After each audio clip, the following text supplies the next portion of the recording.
You are watching BNS News.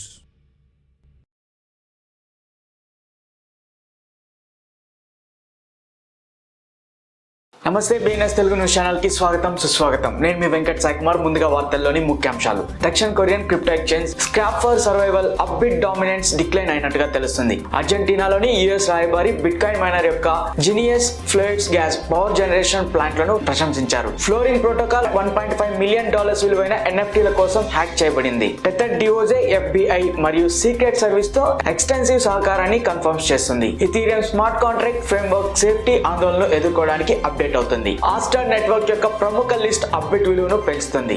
FTX యొక్క reconstruction plan మరియు exchange యొక్క futures. Pulao stable coin pilot యొక్క రెండవ దశతో ముందుకు సాగుతుంది. BAYC మరియు MAYC ఎన్ఎఫ్టీలు $267K గిఫ్ట్ చెల్లింపుల తర్వాత తిరిగి పొందబడ్డాయి. P2P platform NFT merchant security లోపానికి గురవడం జరిగింది. బ్లూ చిప్ ఎన్ఎఫ్టీల్లో $3 మిలియన్ ఎత్తివేయబడ్డాయి. US DOJ $25 million crypto Ponzi scheme కు పాల్పడినందుకు ఇద్దరు వ్యక్తులను ఇంపాక్ట్ చేసినట్టుగా తెలుస్తుంది. వాన్ ఈసీకే CEO సంభావ్య ఫెడ్ రేట్ కట్ కు ముందు బిట్కాయిన్ కోసం ఆల్ టైమ్ హైలను అంచనా వేస్తుంది.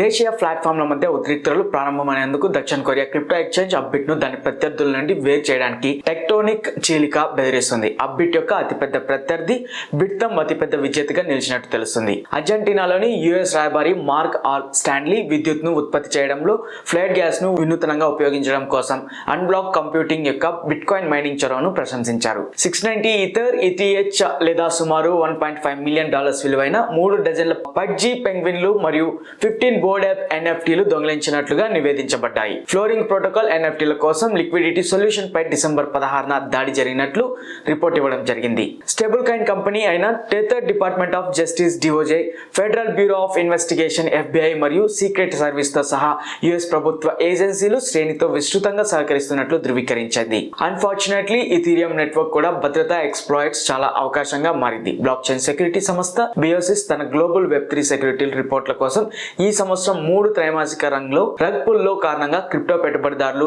$282.96 మిలియన్ కోల్పోవడం జరిగింది. ఇంట్రాపరబుల్ Web3 ఇన్ఫ్రాస్ట్రక్చర్ రూపొందించడంలో సహాయపడే లక్ష్యంతో ఉన్న నెట్వర్క్ ఆస్టర్ కోసం ఒక ముఖ్యమైన లిస్ట్ చేయడం ప్రకటన రిపోర్ట్ చేయబడినట్టుగా గుర్తించారు. ఉబిట్ దక్షిణ కొరియా యొక్క అతిపెద్ద క్రిప్టోకరెన్సీ ఎక్స్చేంజ్ ఇది ఆస్టర్ ని లిస్ట్ చేసినట్టు ప్రకటించింది. FTX యొక్క రీకన్స్ట్రక్షన్స్ ప్లాన్స్ పూర్తి వేగంతో కొనసాగుతున్నాయి మరియు ప్రక్రియను నిర్వహించడానికి నియమించబడిన కొత్త మేనేజ్మెంట్ బ్యాంక్రప్సీ ప్రక్రియను త్వరలో ముగించాలని యోచిస్తుంది.